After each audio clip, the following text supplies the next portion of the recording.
Bienvenidos a una nueva entrega de una historia para no dormir. Esta noche nos sumergiremos en el subterráneo más famoso y transitado de América Latina, el metro de la Ciudad de México.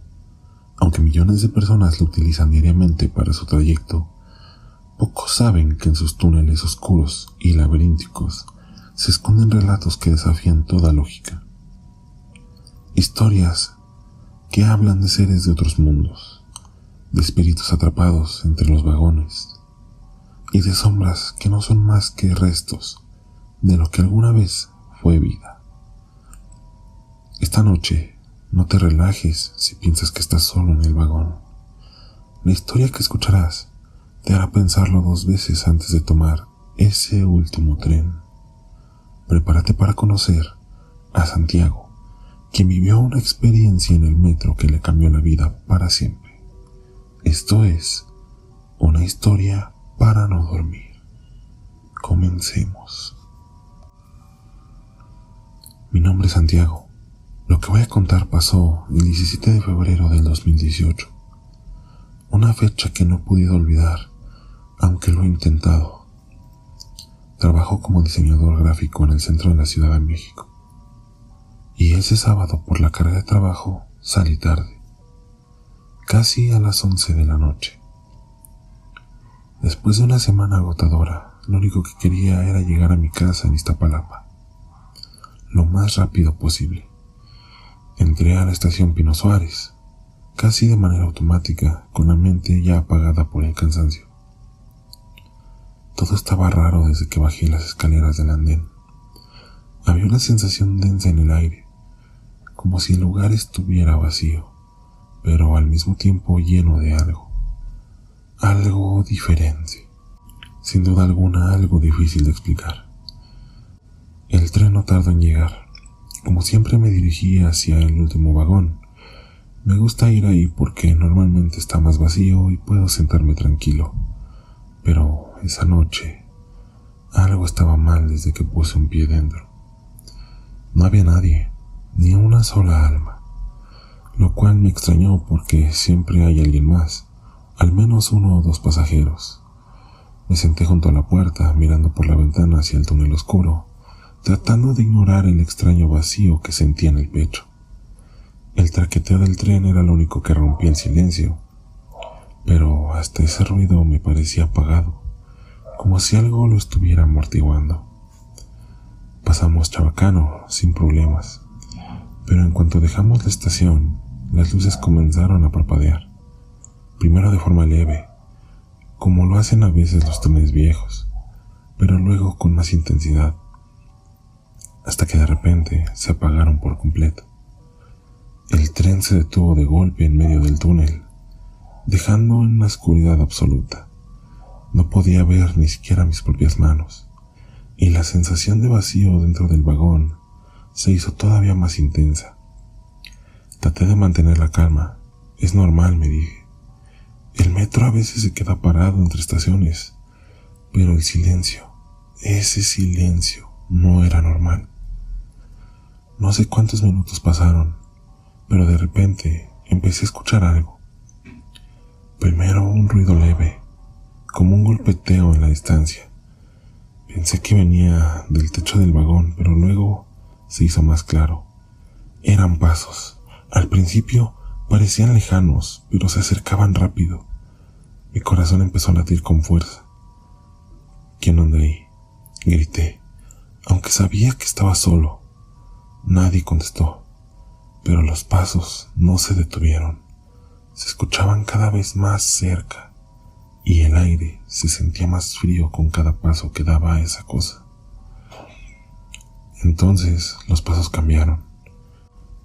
Ya no eran de alguien caminando, sino que comenzaron a arrastrar los pies, como si quien quiera que fuera estuviera herido, o como si no tuviera fuerzas.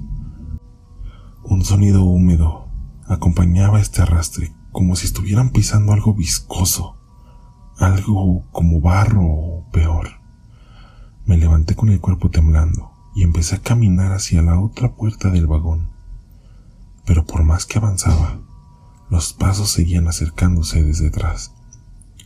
Lo más aterrador es que no podía ver nada, pero el sonido ahí estaba, a solo metros de mí. Sentía su respiración agitada y profunda, justo detrás de mi cuello. Traté de abrir la puerta entre vagones, pero estaba trabada. Golpeé el cristal con desesperación, esperando que alguien, cualquier persona, me ayudara. Entonces, sentí un aliento frío en la nuca.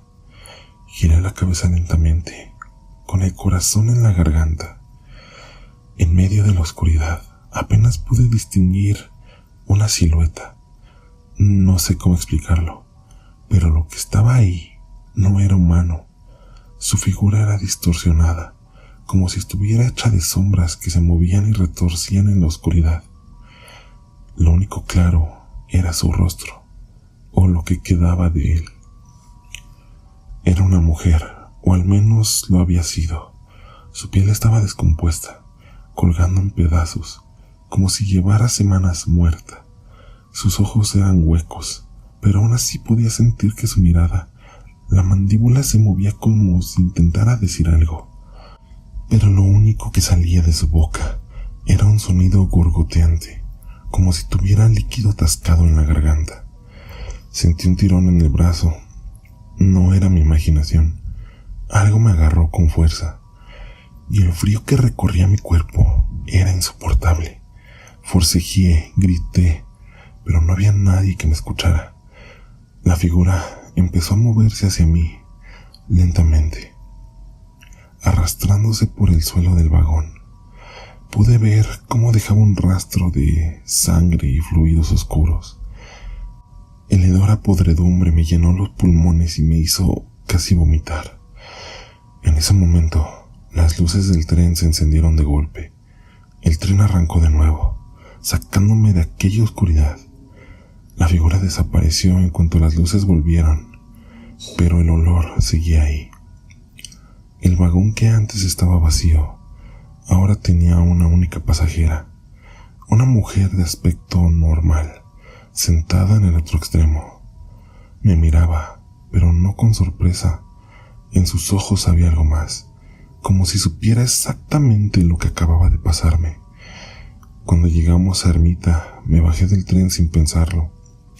Corrí hasta la salida y no me detuve hasta llegar a la calle. Desde entonces, no he vuelto a tomar el último vagón, ni siquiera durante el día.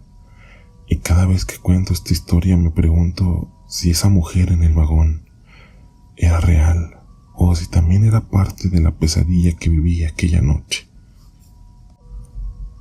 Lo que vivió Santiago en ese último vagón es algo que muchos preferirían no contar, pero no es la única historia que el metro de la Ciudad de México esconde.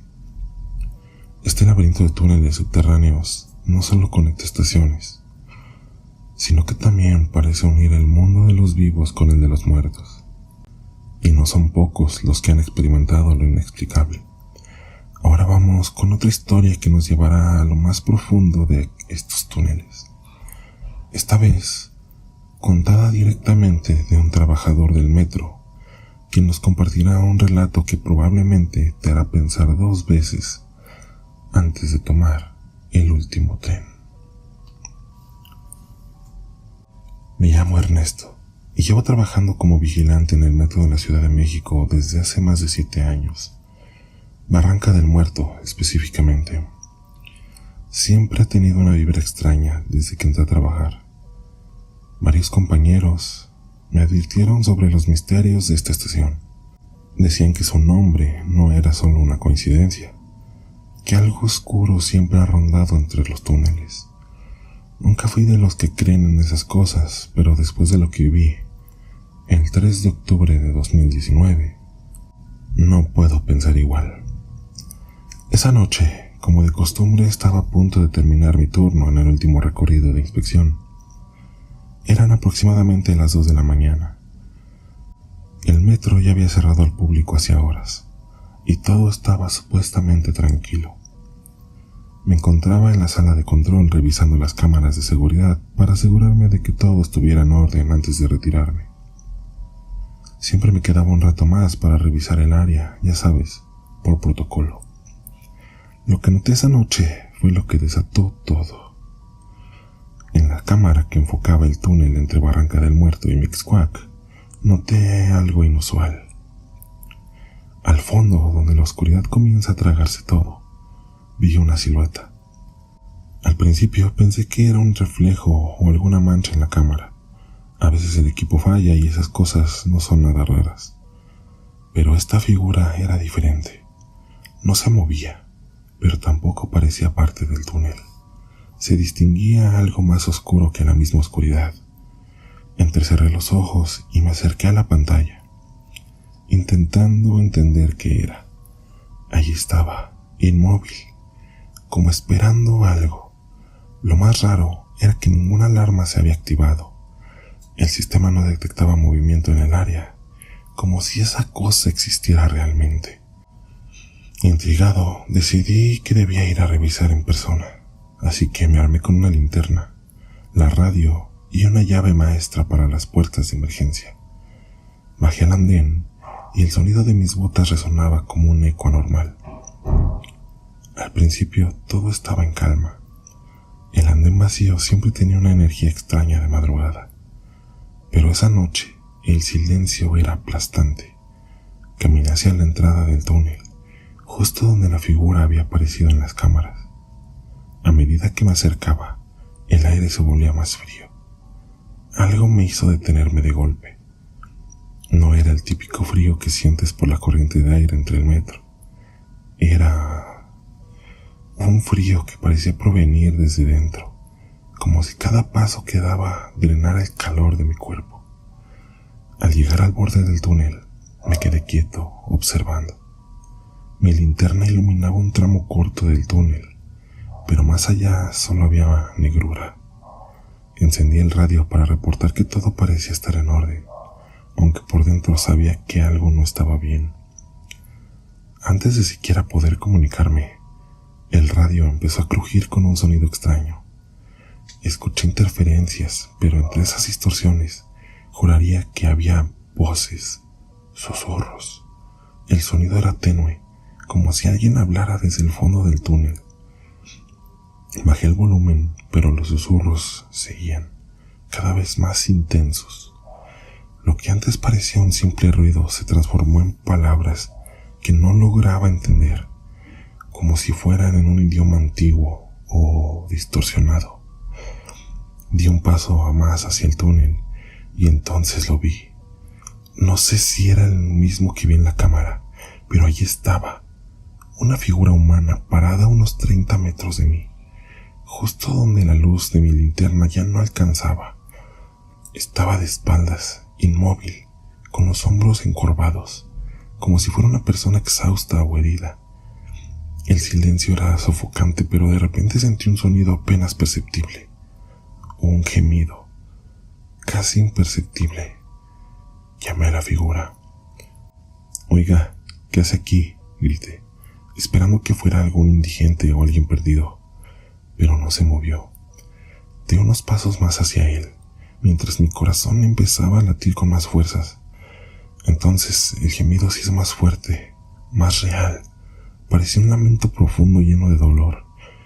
Y fue en ese momento cuando lo entendí. No era una persona normal. La figura comenzó a girar lentamente como si tuviera todo el tiempo del mundo. Y cuando finalmente pude verle el rostro, no era humano. Era la cara de un hombre, o lo que quedaba de él. Su piel estaba grisácea, descompuesta en algunas partes, como si hubiera estado enterrado durante años.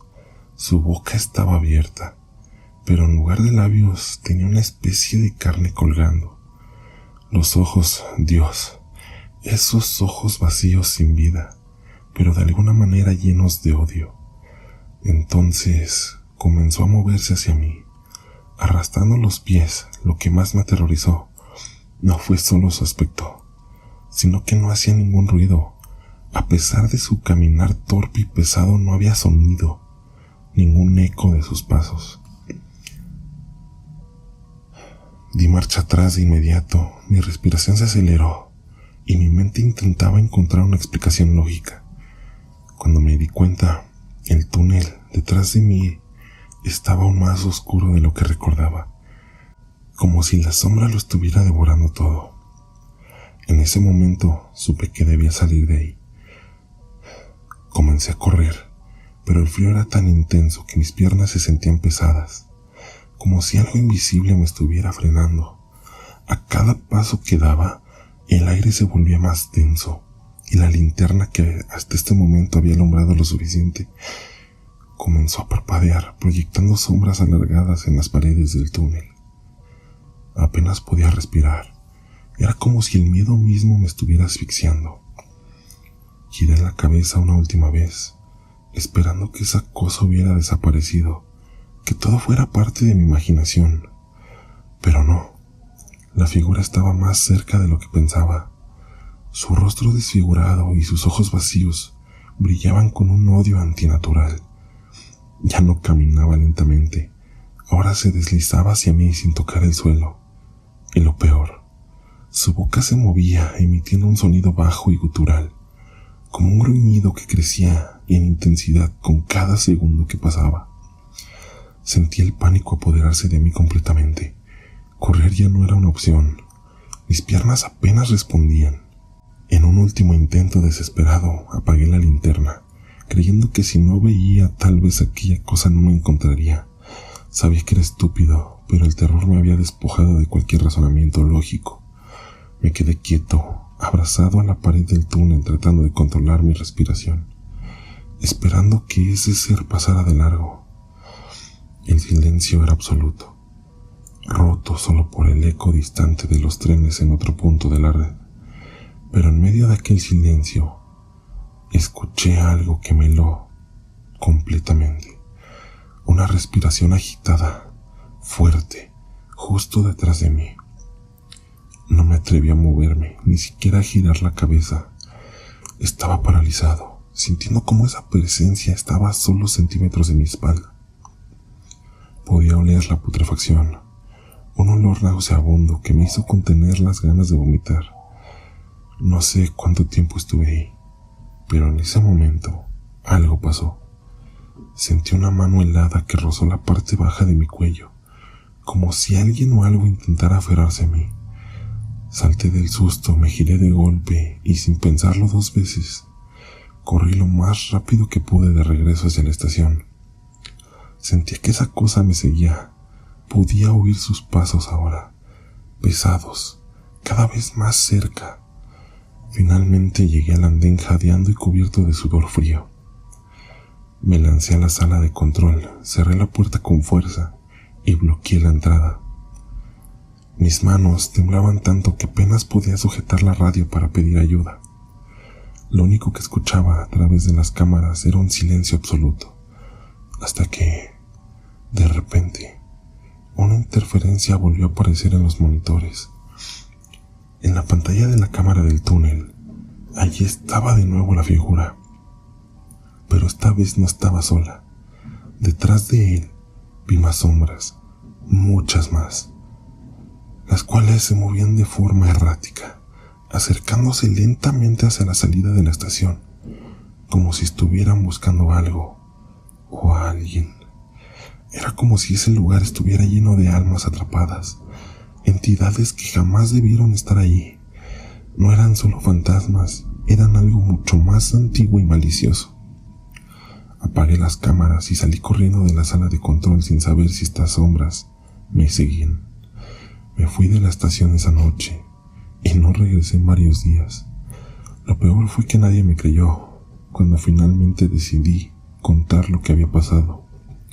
Solo algunos de mis compañeros me miraban con preocupación, pero no porque dudaran de mi cordura, sino porque sabían que algo en la estación no estaba bien.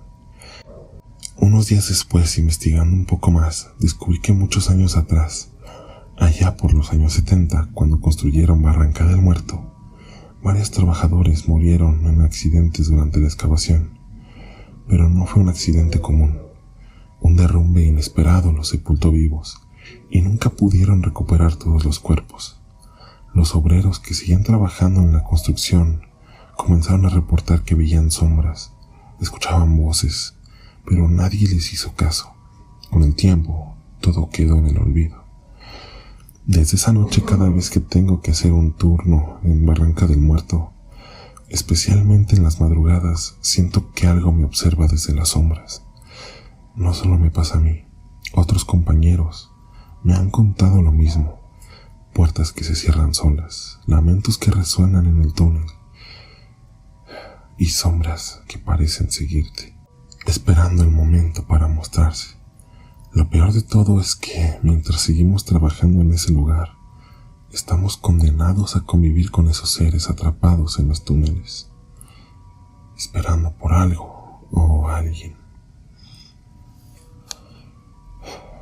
Sin duda alguna, el metro de la Ciudad de México parece tener vida propia, y para quienes trabajan o viajamos en él, es evidente que no estamos solos en aquellos túneles. Lo que Ernesto vivió en Barranca del Muerto no es un caso aislado. Hay muchas más historias, relatos que nos hablan de presencias que se sienten, sombras que se ven y voces que se escuchan en los rincones más oscuros. Si creías que ya habías escuchado lo peor, te invito a prepararte para nuestra siguiente historia. Esta vez se trata de una pareja que nunca imaginó lo que encontraría al tomar el último tren de la noche. Me llamo Gabriela y hasta hace unos meses creía que los relatos de cosas paranormales en la Ciudad de México eran exagerados o simplemente mitos urbanos. Pero lo que vivimos en octubre del 2020, mi novio y yo, hizo que cambiara de opinión. Era un viernes alrededor de las 11:30 de la noche. Acabábamos de salir del cine en el centro y decidimos regresar a casa en metro. Aunque ya era tarde, el último tren suele ser tranquilo, o al menos eso creíamos. Subimos en la estación Pino Suárez, rumbo a nuestra casa en la colonia Portales. El vagón estaba prácticamente vacío, lo cual no nos extrañó porque ya era muy tarde. Nos sentábamos cerca de la puerta, y mientras el tren avanzaba notamos que algo no estaba bien. Al principio era solo una sensación. La verdad no sé cómo describirlo, pero el ambiente se sentía cargado. Eduardo bromeó diciendo que tal vez estábamos cansados, que el metro siempre tiene una vibra rara a esas horas. Me reí, aunque no podía sacudirme esa sensación de incomodidad. Después de pasar por Chabacano, las cosas se pusieron bastante extrañas. El tren disminuyó la velocidad de forma drástica, como si estuviera a punto de detenerse en medio del túnel, pero nunca lo hizo. Las luces parpadearon varias veces, algo que en el metro no es tan raro, pero esta vez el parpadeo fue diferente. Las sombras que se formaban en el vagón parecían moverse. Al principio pensé que solo eran ilusiones ópticas, pero cuando las luces volvieron, vi algo que me heló la sangre. Sentada al fondo del vagón se encontraba una mujer. Lo raro era que no la habíamos visto subir en ninguna estación anterior. Estaba completamente vestida de negro, con el rostro cubierto por algo que parecía ser un velo. Algo en su postura era inquietante. Su cabeza estaba agachada y sus manos descansaban en su regazo. Pero sus dedos eran largos y retorcidos, casi inhumanos. Eduardo también la vio y me miró claramente perturbado. «Oye, ¿viste cuando subió?», me susurró, y yo solo negué con la cabeza. El tren siguió avanzando a paso lento, y cuando finalmente llegamos a la siguiente estación, Portales, las puertas no se abrieron. La estación estaba completamente desierta, ni una sola alma en los andenes. «¿Qué demonios está pasando?», murmuró Eduardo, y empezó a caminar hacia la puerta del vagón para intentar ver qué sucedía. Pero cuando dio un paso hacia adelante, el tren arrancó de nuevo, con un movimiento brusco como si alguien lo hubiera puesto en marcha de golpe. Nos aferramos a las barras del vagón para no caernos. Al mirar de nuevo hacia el fondo del tren, noté que la mujer ya no estaba. Había desaparecido sin que las puertas se hubieran abierto. El tren comenzó a tomar una velocidad anormal, mucho más rápido de lo que debería. Eduardo intentó abrir la puerta de emergencia para detenerlo, pero el mecanismo estaba bloqueado. Mi corazón latía tan fuerte que sentí que se me iba a salir del pecho. Entonces escuchamos algo que nos dejó paralizados. Un susurro, suave pero claro, como si alguien hablara justo detrás de nosotros. Volteamos al unísono, pero no había nadie. De repente, las luces del vagón se apagaron por completo, dejándonos en la más absoluta oscuridad. Solo se escuchaba el traqueteo del tren y ese maldito susurro, ahora más fuerte, más insistente. Sentí una presión en el pecho, como si algo invisible estuviera aplastándome, robándome el aire. Eduardo me agarró de la mano con fuerza, y en ese momento escuchamos un ruido metálico detrás de nosotros, como si algo hubiera caído en el suelo del vagón. Eduardo encendió la linterna de su teléfono y apuntó hacia el sonido. Lo que vimos hizo que ambos retrocediéramos instintivamente. Una figura estaba de pie en el centro del vagón. Era una sombra alta, delgada, su rostro completamente cubierto por lo que parecía un manto negro, y se acercaba lentamente hacia nosotros, y a cada paso que daba, el vagón parecía temblar. El susurro se transformó en un gemido, casi humano, pero distorsionado. Intenté gritar, pero mi voz no salía. Eduardo, temblando, intentó abrir la puerta de emergencia otra vez, pero no se movía. El tren iba a una velocidad imposible, y la figura seguía acercándose. Sentí un frío indescriptible en la piel, como si esa cosa estuviera drenando alguna energía de nosotros, con solo acercarse. De repente, las luces del vagón volvieron a encenderse por un breve segundo, y en ese parpadeo vimos claramente lo que nos seguía. No era una sombra, era una persona, a lo que quedaba de ella. Tenía el rostro desfigurado como si hubiera sufrido algún accidente, sus ojos vacíos y hundidos. Nos miraban fijamente y su boca se abría en un grito que nunca llegamos a escuchar. Las luces volvieron a apagarse y la figura desapareció. El tren llegó a la siguiente estación, Nativitas, y las puertas se abrieron de golpe. Sin pensarlo dos veces corrimos hacia el andén jadeando, aterrorizados, y mirando el vagón mientras se alejaba. Allí en la ventana vimos nuevamente a aquella mujer de velo negro. Nos estaba observando desde dentro, mientras el tren se perdía en el túnel hacia la oscuridad. No sé qué era lo que vimos esa noche, pero desde entonces no volvimos a tomar el último vagón de la noche. Ahora cada vez que pasamos por esas estaciones, recordamos esos susurros y esa sombra, y aunque intentábamos olvidarlo, algo nos dice que esas presencias todavía están ahí esperando a los próximos pasajeros. Y con esta última historia cerramos este episodio de Una historia para no dormir. El metro de la Ciudad de México no es solo un símbolo de la vida cotidiana de millones de personas, sino un lugar donde en las profundidades de sus túneles parece que lo imposible se vuelve real. Algunos dirán que son solo leyendas, otros preferirán no hablar de lo que han visto en estos vagones cuando es de noche. Pero si algo nos deja estas anécdotas, es la certeza de que no siempre viajamos solos. Así que la próxima vez que tomes el metro por la tarde-noche, observa bien a tu alrededor. Fíjate en las sombras que se mueven entre las luces parpadeantes. Escucha los susurros que podrían no provenir de tus compañeros de viaje. Y recuerda, lo más aterrador del metro no siempre es la hora pico. Gracias por acompañarnos en esta noche en Una historia para no dormir. Nos escuchamos en el próximo episodio, si es que puedes dormir después de lo que has escuchado.